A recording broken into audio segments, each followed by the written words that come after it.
কোনো কুলাঙ্গার আমাদের দলে জায়গা হবে না। ওই এখন রাশেদ খান এমপি নির্বাচন করবে, আমি মাহফুজের মতো মানুষ যে 11টা মামলা লয়ে ঘুরছে, আমি কি পাইলাম? এখন রাশেদ সাহেব তো তার স্বার্থ সিদ্ধির জন্য চলে গেছে, এক কাপ চায়ের খরচ উনি করে নাই। সুতরাং রাশেদ খানকে বানাইছে গণ অধিকার পরিষদ আমরা, কোনো কুলাঙ্গার আমাদের দলে জায়গা হবে না। অনেক রক্ত শ্রম গাম জড়ে, রাশেদের সাথে রিমান্ড কাটছি, ওই এখন রাশেদ খান এমপি নির্বাচন করবে, ওর এখন টাকা পয়সা হয়েছে, অবস্থান হয়েছে, আমি মাহফুজের মতো মানুষ যে 11টা মামলা লয়ে ঘুরছে, আমি কি পাইলাম? সুতরাং অর্থের দিকে বলতেছেন, রাশেদ খানের মতো মানুষের ভালোবাসাও পাইলাম না।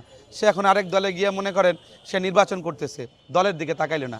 এত এত মানুষের কেরিয়ার, আমার একটা প্রত্যন্ত অঞ্চলে ইউনিভার্সিটির বা কলেজের একটা শিক্ষার্থী, সে তো তার জীবন যৌবন বিলাইছে। তুমি রাশেদ খান হও আর ডোনাল্ড ট্রাম্প হও, তোমার লাইফ যতটুকু ভ্যালুয়েবল, আরেকটা সাধারণ মানুষের জীবন তার কাছে ততটা গুরুত্বপূর্ণ। আমাদের প্রত্যন্ত গুরুদুয়াল কলেজ থেকে যে পড়াশোনা করছে, আমি ঢাকা বিশ্ববিদ্যালয় করছি, আমি মানুষ, আমার একটা জীবন।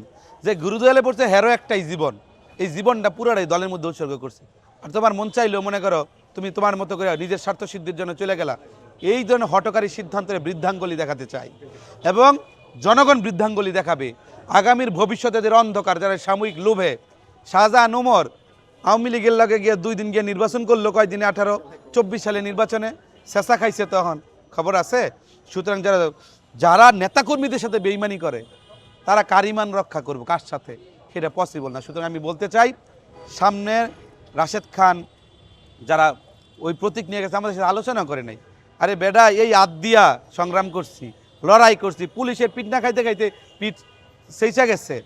আর সেই লোকরা গিয়া মনে করেন এখন যখন গিয়া নমিনেশন নেয়, একবার বলে না মাহফুজ তোমরা তো জেল জুলুম খাটছ, এই দলের যে সিলেটের নেতা হেওয়ার নামেও 5টা মামলা, হয় কি চুরি করে মামলা খাইছে না, ডাকাতি করে মামলা খাইছে দলের জন্য। তো তার কথাও চিন্তা করলো না যারা, তাদের ভবিষ্যৎ অত্যন্ত অন্ধকার। আবার কি ফেরত আইব যাদেরকে বৃদ্ধাঙ্গুলি দেখাইছে, এরা বিদায়। বুঝে বললাম না, আপনারা ওই ভাসানী সাহেবের মতো আসসালামু আলাইকুম, পাকিস্তানি সালাম আলাইকুম জানাইছে, আমরাও জ্বালাই দিচ্ছি, বিদায়। সুতরাং তার জায়গা গণ অধিকার পরিষদের ত্যাগী নেতৃবৃন্দ দিবে না, ফাইনাল কথা।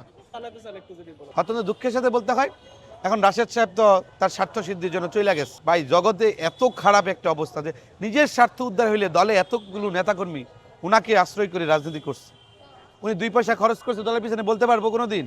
এক কাপ চায়ের খরচ উনি করে নাই। সুতরাং রাশেদ খানকে বানাইছে গণ অধিকার পরিষদ আমরা, সে 2 পয়সা চায়ের দাম তো দিতে পারে না, খরচ করতে পারে নাই।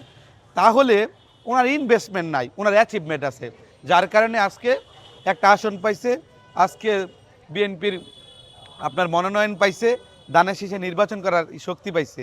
এখন গিয়ে দেখেন যে লগে 5 জন লোক আছে কিনা, লোক যাবে কিনা। সুতরাং আমরা চেয়েছিলাম একটি বাংলাদেশকে গণতান্ত্রিক বাংলাদেশ বিনির্মাণ করতে, গণ অধিকার পরিষদ প্রত্যেক দ্বার করে পৌঁছে দিতে। সেইটা হয়তো একটু ব্যাক পেয়েছে, কিন্তু আমরা এইটাকে আমরা পিছনে ফেলে আমরা সামনে আগাতে পারবো এবং আগামী বাংলাদেশের নেতৃত্ব দিতে পারবো বলে মনে করি।